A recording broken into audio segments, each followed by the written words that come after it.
ಇನ್ನು ಮುಂದೆ ನಿಮ್ಮ ನೆಚ್ಚಿನ ಧಾರಾವಾಹಿಗಳ ಫುಲ್ ಎಪಿಸೋಡ್ಗಳು ಸನ್ ನೆಕ್ಸ್ಟ್ ಆಪ್ನಲ್ಲಿ ಮಾತ್ರ.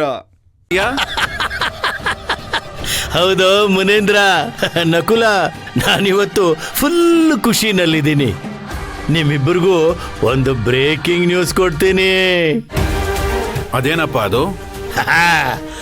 ಆ ಲಾಯರ್ ಪದ್ಮನಾಭನಿಗೂ ಆ ಸೂರ್ಯನ್ಗೂ ಕಿತ್ಕೊಂಡು ಬಿಟ್ಟಿದೆಯಂತೆ.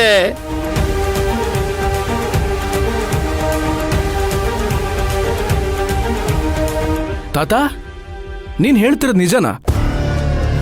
ನಕುಲ, ಅವರಿಬ್ಬರ ಮಧ್ಯೆ ಮನಸ್ತಾಪ ಶುರುವಾಗಿದೆ. ಅವರಿಬ್ಬರ ಮಧ್ಯೆ ಇದ್ದಂತ ಸ್ನೇಹಕ್ಕೆ ಬೆಂಕಿ ಬಿದ್ದಿದೆ. ಇನ್ನು ಅವರಿಬ್ಬರ ಮಧ್ಯೆ ಜಗಳ ಶುರುವಾಗುತ್ತೆ.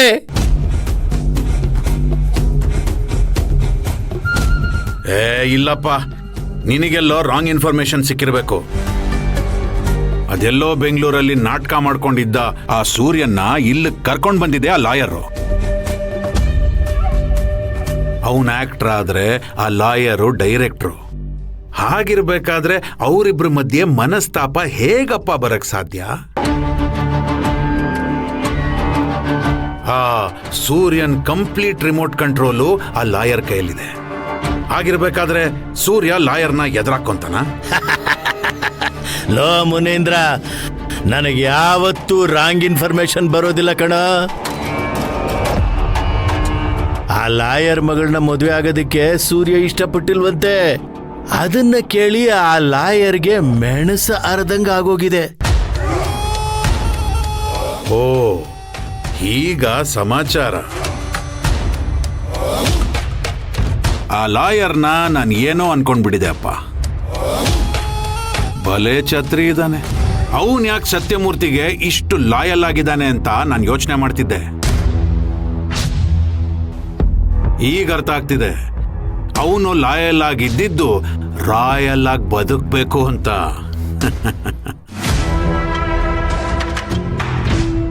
ಇದೇನ ನೀನು ಹೊಸ ಕತೆ ಹೇಳ್ತಾ ಇದೀಯಾ?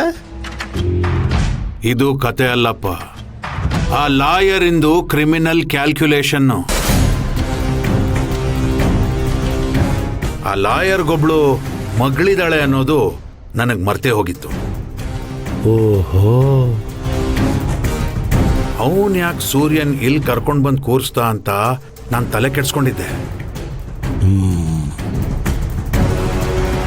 ಈಗ ಅವನ ಮಗಳನ್ನ ಸೂರ್ಯನ್ ಕೊಟ್ಟು ಮದುವೆ ಮಾಡಿಸಿದ್ರೆ ಎಲ್ಲ ಆಸ್ತಿನೂ ಅವನ್ಗೆ ಬರತ್ತಲ್ವಾ? ಅದನ್ನ ಅನುಭವಿಸೋದಕ್ಕೆ ಈ ಸೂರ್ಯ ಅನ್ನೋ ಕುರಿನ ಅವನು ರೆಡಿ ಮಾಡಿದ್ದಾನೆ. ಈಗ ಆ ಕುರಿ ಆಗಲ್ಲ ಅಂತ ತಲೆ ಒದರದೆ ನಿಂತ್ಕೊಂಡ್ಬಿಟ್ಟಿದ್ದಾನಷ್ಟೇ. ಅಬ್ಬಬ್ಬಬ್ಬಬ್ಬಬ್ಬ, ಎಂತ ಕಿರಾತಕ ನನ್ನ ಮಗನು ಆ ಲಾಯರು. ನಾನಿಲ್ಲಿ ಹುಲಿ ಆಡು ಆಟ ಆಡ್ತಾ ಇದ್ರೆ ಅಲ್ಲಿ ಅವನು ಸತ್ಯಮೂರ್ತಿನೇ ಕುರಿ ಮಾಡಿಕೊಂಡು ಮೇಯಿಸ್ತಾ ಇದ್ದಾನೆ.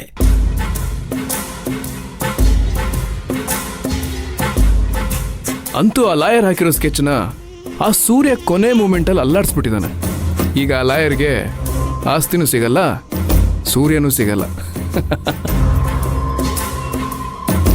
ಸಿಗದೆ ಹೋದ್ರೆ ಅವನ್ ಹಾಗೆ ಸುಮ್ಮನೆ ಬಿಡೋನಲ್ಲಪ್ಪ. ಇಷ್ಟೊಂದೆಲ್ಲ ಮಾಡಿರೋನು ಲಾಸ್ಟ್ ಅಲ್ಲಿ ಏನಾದ್ರೂ ಒಂದು ಟ್ವಿಸ್ಟು ಇಟ್ಟೇ ಇಟ್ಟಿರ್ತಾನೆ. ಹೇಳಿ ಕೇಳಿ ಅವನು ಕ್ರಿಮಿನಲ್ ಲಾಯರ್. ಆ ಸೂರ್ಯನ್ ವೀಕ್ನೆಸ್ ಏನು ಅಂತ ಅವನು ಖಂಡಿತ ಗೊತ್ತಿರುತ್ತೆ. ಅಲ್ಲಪ್ಪ, ಇಷ್ಟು ಕರೆಕ್ಟ್ ಆಗಿ ಹೇಳ್ತಾ ಇದೆಯಲ್ಲ, ನಿನಗೆ ಇನ್ಫಾರ್ಮೇಶನ್ ಕೊಟ್ಟವ್ರು ಯಾರು? ಇನ್ಯಾರೋ ಹೇಳ್ತಾರೆ. ನನ್ನ ಹತ್ರ ಇರೋ ಒಬ್ಬನೇ ಒಬ್ಬ ನ್ಯೂಸ್ ರಿಪೋರ್ಟ್ರು, ನಾಗೇಂದ್ರ.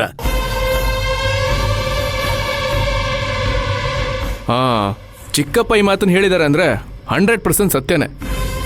ಅದು ಸರಿ, ಅವರಿಬ್ರು ಕಿತ್ತಾಡ್ಕೊಂಡ್ರೆ ನಾವ್ಯಾಕೆ ಖುಷಿ ಪಡಬೇಕು? ನಮ್ಗೇನು ಲಾಭ ಅಂತ?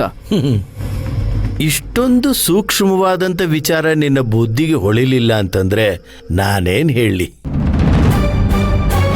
ಅಲ್ವೋ, ಬಹಳ ವರ್ಷಗಳಿಂದ ಈ ಸೂರ್ಯವಂಶಕ್ಕೆ ಎಲ್ಲ ವ್ಯವಹಾರಗಳನ್ನು ನೋಡ್ಕೊಳ್ತಾ ಇದ್ದೋನು ಈ ಪದ್ಮನಾಭ.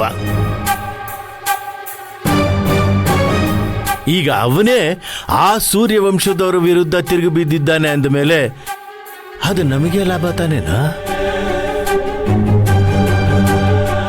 ನಾವೀಗ ಡೈವರ್ಸ್ ನೋಟಿಸ್ ಕಳಿಸಿದೀವಿ. ಆ ಕೇಸನ್ನ ಹ್ಯಾಂಡಲ್ ಮಾಡೋನು ಇದೇ ಲಾಯರ್. ಅವನೆಂತ ಚಾಣಾಕ್ಷ ಕ್ರಿಮಿನಲ್ ಅಂತಂದ್ರೆ ನಮ್ ಸಾಕ್ಷಿಗಳನ್ನೆಲ್ಲ ಹೊಡೆದಾಕಿ ಹೊಸ ಸಾಕ್ಷಿಗಳನ್ನ ಹುಟ್ಟಾಕ್ತಿದ್ದ. ಕೇಸನ್ನ ಉಲ್ಟಾ ಪುಲ್ಟಾ ಮಾಡ್ತಿದ್ದ. ಪದ್ಮಿನಿನ ನಮ್ಮ ಮನೆಗೆ ಕರ್ಕೊಂಡು ಬಂದು ಬಿಡೋಷ್ಟು ತಾಕತ್ತಿದೆ ಅವನಿಗೆ. ಈಗ ಲಾಯರ್ಗೂ ಸೂರ್ಯನ್ಗೂ ಸಂಬಂಧ ಕೆಟ್ಟೋಗಿದೆ ಅಂತಂದ್ರೆ ಲಾಯರ್ಗೂ ಸೂರ್ಯವಂಶಕ್ಕೂ ಸಂಬಂಧ ಹಾಳಾಗಿದೆ ಅಂತಾನೆ ಅರ್ಥ. ಅವರಿಬ್ಬರ ಮಧ್ಯೆ ಜಗಳ ಸರಿ ಹೋಗಕ್ಕೆ ಮುಂಚೆ ಆ ಲಾಯರ್ನ ನಮ್ ಕಡೆ ಎಳ್ಕೋಬೇಕು. ನಾವು ಅವನ ಕಡೆ ಸೇರ್ಕೊಂಡು ಅವನಿಗೆ ಸಹಾಯ ಮಾಡಿದ್ರೆ ಅವರಿಬ್ಬರ ಮಧ್ಯೆ ಇರುವಂತ ಜಗಳ ಇನ್ನಷ್ಟು ಜಾಸ್ತಿ ಆಗುತ್ತೆ. ಈಗ ಒಂದು ಕಿಡಿ ಹೊತ್ಕೊಂಡಿದೆ, ಅದನ್ನ ನಾವು ಜ್ವಾಲೆಯಾಗಿ ಉರಿಸ್ಬೇಕು. ಬೆಂಕಿ.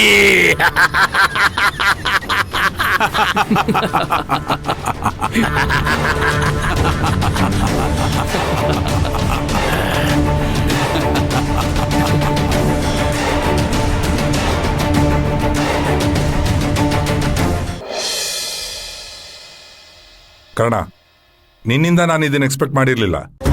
ನೀನು ಸುರಭಿನ ಮದುವೆ ಆಗ್ತೀನಿ ಅಂದಿದ್ದೆ ತಪ್ಪು. ಅಂಥದ್ರಲ್ಲಿ ನನ್ ಮುಂದೆನೆ ನನ್ ಮಗಳನ್ನ ಮದುವೆ ಆಗಲ್ಲ ಅಂತ ಹೇಳ್ತಾ ಇದೆಯಲ್ಲ, ಇದು ಸರಿನಾ? ನಿಮ್ ತಾತ ಅಜ್ಜಿ ಇದಕ್ಕೆ ಒಪ್ಕೊಳ್ಳಲ್ಲ ಅಂತ ಅನ್ಕೊಳ್ತಾ ಇದ್ದೆ. ಆದ್ರೆ ನೀನೇ ಇದಕ್ಕೆ ವಿರೋಧ ಮಾಡ್ತೀಯ ಅಂತ ನಾನು ಅನ್ಕೊಂಡಿರ್ಲಿಲ್ಲ. ಯಾಕೆ? ನನ್ ಮಗಳು ಕಂಡ್ರೆ ನಿಂಗೆ ಇಷ್ಟ ಇಲ್ವಾ? ಅಥವಾ ಇವಳು ಲಾಯರ್ ಮಗಳು ಅಂತ ಅವಾಯ್ಡ್ ಮಾಡ್ತಾ ಇದೀಯಾ?